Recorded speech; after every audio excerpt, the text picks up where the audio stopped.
सपा सांसद अफजाल अंसारी ने विभिन्न मुद्दों पर बयान देते हुए कहा कि महंगाई लगातार बढ़ रही है और किसान परेशान है। अफजाल ने कहा कि अफसर निरंकुश और अपनी मनमानी कर रहे हैं। ये सब व्यवस्था का दोष है, अधिकारी जनता का दोहन कर रहे हैं। अफजाल ने मीडिया के सवालों का जवाब देते हुए कहा कि परेशान किसान दिल्ली में आंदोलन कर रहे हैं। इस दौरान आजम खान पर बोलते हुए अफजाल अंसारी ने कहा कि आजम खान बहुत बड़े नेता हैं, उन्होंने जो महसूस किया है वो लिखा है। अफजाल ने कहा कि मोदी जी और बीजेपी ने नारा दिया था कि आपकी 400 पार, अब लहसुन 400 पार हो गया है।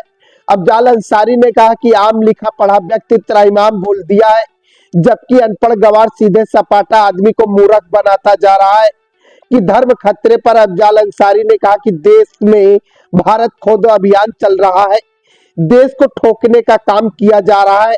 गाजीपुर सपा सांसद अफजाल अंसारी ने क्या कहा, आइए हम आपको वो भी सुनाते हैं। गाजीपुर से यूपी क्राइम अलर्ट न्यूज के साथ पवन मिश्रा की विशेष रिपोर्ट। पीएमजीएसवाई योजना के तहत हमारे क्षेत्र में 2 सड़कों का निर्माण कार्य ग्रामीण अभियंत्रण सेवा कार्यदायी संस्था है पूरा हो गया, जिनमें सादात प्यारेपुर मिर्जापुर रोड, ये 12 किलोमीटर लंबी सड़क है। इसका कार्य पूरा हुआ। इसका अभी हम लोकार्पण कर रहे थे। ये कार्यक्रम लोकार्पण का कार्यक्रम था, जनता को सुपुर्द है ये 12 किलोमीटर की पीएमजीएसवाई की सड़क। अभी जा रहा हूँ, दूसरा प्रोग्राम है कनेरी गौरा इकरा रोड। यह रोड 5.5 किलोमीटर की है, उसका भी आज लोकार्पण करके वो भी जनता को इस्तेमाल करने के लिए, उपयोग करने के लिए कर दूंगा। दोनों सड़कें अच्छे मानक के अनुसार बनी हैं, इसलिए कार्यदायी संस्था भी इसके लिए धन्यवाद की पात्र है। सांसद जी, लगातार देखा जाए जो महंगाई बढ़ रही है, लगातार जो प्याज और खासकर लहसुन का रेट जो बढ़ा हुआ है, उसको लेकर अभी कई दिनों से चर्चा करने की बात कर रहे हैं। देखिए, खाद की बोरियां कम हो गई, महंगाई बढ़ रही है, तौल केंद्र पे जो गड़बड़ियां हैं, ये सब व्यवस्था का दोष है और उसका अब व्यवस्था में बैठी हुई सरकार के लोग इस तरह से निरंकुश कर दिए कि अधिकारी मनमानी पे आमादा है। जनता की सुविधा कैसे हो इसका उनको अंदाज नहीं। अब एक नीति बना दी गई है हमारे जिले में कि जिसके पास 5 बीघा खेत है वो भी 2 बोरिया, जिसके पास 10 बीघा खेत है वो भी 2 बोरिया, और जिसके पास 1 बीघा खेत है वो भी 2 बोरिया। तो यह कैसा मानक है? किसानों के समस्या का गंभीरता पूर्वक आप अध्ययन नहीं कर रहे हैं और न उसका समाधान करना चाहते हैं। यूरिया का दाम बढ़ा दिया, यूरिया की बोरिया में से 5 किलो यूरिया कम कर दिया, छुट्टा मवेशियों को छोड़ दिया उनकी फसलें चरने के लिए। तौल केंद्र आपने मनमानी बनाया है। 22,000 बीघे का एक गांव है उसियां, जमानिया विधानसभा क्षेत्र में। 22,000 बीघे का एक गांव, एक राजस्व गांव उसियां, और वहां तौल केंद्र नहीं बना। तो यह जो अधिकारी हैं ये पूरी तरह से तानाशाही पर उतारू हैं और तानाशाही के माध्यम से उन्हें लाभ ये हो रहा है कि मनमाना काम करने के लिए मनमाना जनता से दोहन कर रहे हैं, कमीशन ले रहे हैं, पैसा ले रहे हैं। और हमारे जिले में भ्रष्टाचार के तो सारे रिकॉर्ड टूट चुके हैं। अब कौन किससे किसकी शिकायत करे, किससे शिकायत करे? डीएम के पास पत्र जाएगा, डीएम एसडीएम से मुआयना कराएगी, एसडीएम लिख के भेज देगा कि ये सेंटर बनाए जाने योग्य है, तौल केंद्र बनाए जाने योग्य है। फिर भी अब एआरओ साहब और कृषि अधिकारी तय करते हैं कि भाई कुछ मिला तो है नहीं, क्यों सेंटर बनाए, उसको खारिज कर देंगे। अब ये परिस्थितियां हैं जिले में। पूरे जनता में इस बात को लेकर आक्रोश है कि किसानों को समय है और खाद उपलब्ध नहीं है। और किसानों की समस्या को लेकर के आज जो दिल्ली में आंदोलन चल रहा उससे भी आपन भिज्ञ नहीं है। दिल्ली के गेट पर किसान 50,000 से ज्यादा किसान वहां खड़ा है। जनता ने जो उससे वादा खिलाफी किया है उसको लेकर के वहां डटा हुआ है। देखिए सर, अभी जो आजम खान साहब ने जो जेल से पत्र लिखा है उसमें उन्होंने कहा कि मुसलमानों की जो स्थिति है काफी बद से बदतर हो चुकी है। हाँ, देखिए आजम खान साहब बहुत बड़े नेता हैं और जो महसूस किए हैं उसको लिखे, उस पर आप किसी से कमेंट कैसे मांग सकते हैं? जो वो महसूस कर रहे हैं उसको उन्होंने लिखा है। इन दिनों जो सर सोनिया और सुरेश का मुद्दा काफी चर्चा में चल रहा है। सोनिया गांधी और सुरेश का मुद्दा जो काफी चर्चा में चल रहा है। सोनिया गांधी और सुरेश का लगातार भाजपा जो सुरेश हम ही नहीं सुन रखे हैं सुरेश क्या है। एक मुद्दा चल रहा है कि अडानी साहब पर अमेरिका ने ये डंडा क्यों चला दिया, इस मुद्दे पर आप सवाल मत करिएगा। एक मुद्दा जनता में चल रहा है कि लहसुन 400 से पार हो गया, इस पर आप सवाल पूछेंगे नहीं कि भैया इस जखनिया विधानसभा में लहसुन का भाव बा। मोदी जी ने, भाजपा ने नारा दिया था अब की बेर 400 का पार, तो लहसुन तो हो गई 400 का पार। इस सवाल पे बात करिए, बेरोजगार नौजवानों के सवाल पे बात कीजिए। एक बार तय हो रहा है, एक ही दिन 2 परीक्षा आमंत्रित कर दी गई। अभी इतना बड़ा आंदोलन हुआ, एक ही दिन 2 परीक्षाएं आमंत्रित की गई हैं और जो परीक्षार्थी दोनों परीक्षाओं में भाग लेना चाहता है या तैयारी है उसकी, तो इससे वंचित रह जाएगा। ये कौन सी नीति है सरकार की? कौन सी नीति है भाई? आम पढ़ा लिखा इंसान त्राहिमाम बोल दिया है। हाँ, अनपढ़ लोग, गंवार लोग, सीधे सपाट लोग, उनको ये जनता मूर्ख बनाने के लिए ए घड़ी खतरा में बा, धर्म खतरा में आ गई बा।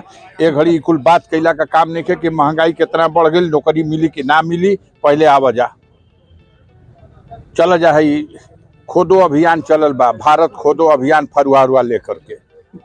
तो ये देश को ठगने का प्रयास किया जा रहा। आम जनता बिल्कुल त्रस्त है, कानून व्यवस्था की स्थिति बद से बदतर है।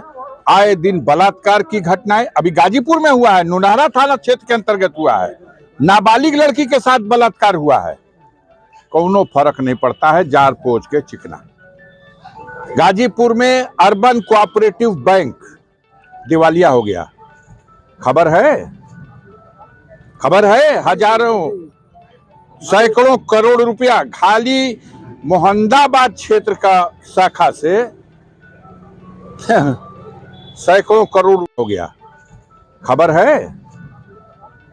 है हजारों सैकड़ों करोड़ रुपया खाली मोहम्मदाबाद क्षेत्र का शाखा से सैकड़ों करोड़ रुपया लूट गया, पूरे जिले में लूट गया। और कौन है उसका गॉडफादर? कौन है गॉडफादर? कोऑपरेटिव गुरु की संज्ञा दी गई और महामहिम राज्यपाल साहब के राजनीतिक गुरु जो उसके डायरेक्टर हैं, आज उनके लिए अब नहीं कुछ बोलेंगे, वो गए बेचारे बैकुंठ। लेकिन ये बैंक का घोटाला, आज तक एफआईआर होने के बाद भी न कोई गिरफ्तारी, न कोई कुर्की, न कोई नीलामी। 12 करोड़ रुपया के लिए मोहम्मदाबाद के लोगों का, पूरे जनपद से लेके 45 करोड़ रुपया लूटा गया है। कहां बा बुलडोजरवा? कहां है इनकाउंटर वाली गोली? जो लुटेरे हैं, बैंक में जनता का पैसा है, लूट के बैंक बंद करके भाग रहे हैं, उनके साथ क्यों नहीं कानूनी कार्रवाई हो रही? एफआईआर हो गया। पूछ रही है जनता, अवाक है जनता, वारे मिली भगत। कैसे कर सकते हैं कार्रवाई? तब तो सिन्हा जी कश्मीर में बैठ के छत्र छाया में कोऑपरेटिव बैंक खोलो और जनता को लूटो। चलिए बोलिए सर। एक अंतिम सवाल है कि इंडिया गठबंधन के नेता को लेकर इधर लगातार घमासान मचा हुआ है। ममता बनर्जी को लोग नेता बनाने की बात कर रहे हैं, तो क्या और एक तरफ सोनिया और सब लोग बड़े आराम से बैठ के तय कर लेंगे। ममता बनर्जी देश की बड़ी नेता हैं, सोनिया गांधी हम समझते हैं सारे इंडिया गठबंधन के घटक दलों का जो सामंजस्य बना उसमें सबसे बड़ी भूमिका उनकी है। ये सब गंभीर लोग हैं और देश पे जो संकट की स्थिति है इसको अध्ययन करते हुए छोटे मोटे किसी तरह से मतभेद हैं, मन भेद नहीं है। इनको दरकिनार करके और एक मजबूत इंडिया गठबंधन जैसे मजबूती के साथ लड़ा। देखो हम बता दें, आप मानेंगे नहीं और आपके मालिक भी नहीं मानेंगे। जबरदस्त बेईमानी किया है चुनाव आयोग ने, जबरदस्त बेईमानी किया है चुनाव आयोग ने। और अब पूरे देश में यह आंदोलन खड़ा होने जा रहा। महंगाई के सवाल पर, बेरोजगारी के सवाल पर, किसानों की समस्या के सवाल पर यह आंदोलन एक तरफ, अब आंदोलन खड़ा होने जा रहा है कि ईवीएम हटाओ और बैलेट पेपर से चुनाव कराओ। एक हफ्ता में मोदी जी की सरकार की विदाई नहीं हो जाएगी तो मैं राजनीति छोड़ दूंगा। एक बार चुनाव करा के देख लो, एक बार बैलेट पेपर से चुनाव करा दे। बेईमानी का सहारा लेकर के, सुप्रीम कोर्ट के आदेश को दरकिनार करके आप जनता को ठग सकते हैं, जीत सकते हैं। जितना टैक्स का बोझ बढ़ा दिया आपने, दुनिया में कोई सरकार है ऐसे? जितना टैक्स भारत में वसूला जा रहा है जनता से, कराह रही है जनता। जितना दौड़ो कमाओ, चैन खत्म हो गया हर परिवार का। कोई नहीं इस बात को पूछता है। पूछिए आप हमसे कि आज हर गांव में, हर 2-4 गांव के बीच में कोई न कोई ग्रामीण किडनी फेल हो गई। कहा भैल भैया इनका घर है, तब भैया हार्ट फेल हो गई, ब्रेन स्ट्रोक हो गया। ये बीमारी कहां से आई? कोरोना महामारी के बाद जो टीका लगवाया गया भारत में, वो टीका अभी पूरी तरह से टेस्ट से, हर तरह के जांच से अभी वो इस योग्य नहीं हुआ था कि लगाया जाए। लेकिन वाहवाही लूटने के लिए कि हम विश्व गुरु हैं, टीका लगवा दिया गया और टीका कंपनी वाले को भी टीका लगा दिया गया। 2000 करोड़ रुपया इलेक्टोरल बॉन्ड के माध्यम से 2000 करोड़ रुपया का उससे भी चंदा लिया गया। भाग गया, रोवत भागल है, हिंदुस्तान छोड़ के चला गया। इस सवाल पे पूछिए, बात करिए, हम आपको बताएं क्या है इसका रहस्य। आज निरीह लोग मर रहे हैं, छोटे छोटे बच्चे पैदा हो रहे हैं, पीलिया हो गए ले भैया, एनीमिया हो गए भैया, उसके शरीर में खूनवे नहीं खे। कैसे होता है कुल? तो ये सारी समस्याएं हैं और जनता में बहुत बेचैनी है। और मैं उम्मीद करता हूं कि इस बेचैनी का एक परिणाम 2027 में उत्तर प्रदेश शुरुआत करेगा। और इन लोगों को जिन्होंने धोखा देकर जनता को बेईमानी करके सत्ता हथिया ली है। लेकिन मणिपुर पहले पूछो, 2 बरिस से मणिपुर जलता, मेहरारू उघार के सड़क पे दौड़ावल जाते, सो हत्याएं हो रही हैं। हमारे घर में जरूरत हम नहीं पूछत, हम बांग्लादेश का खैरियत बताएं।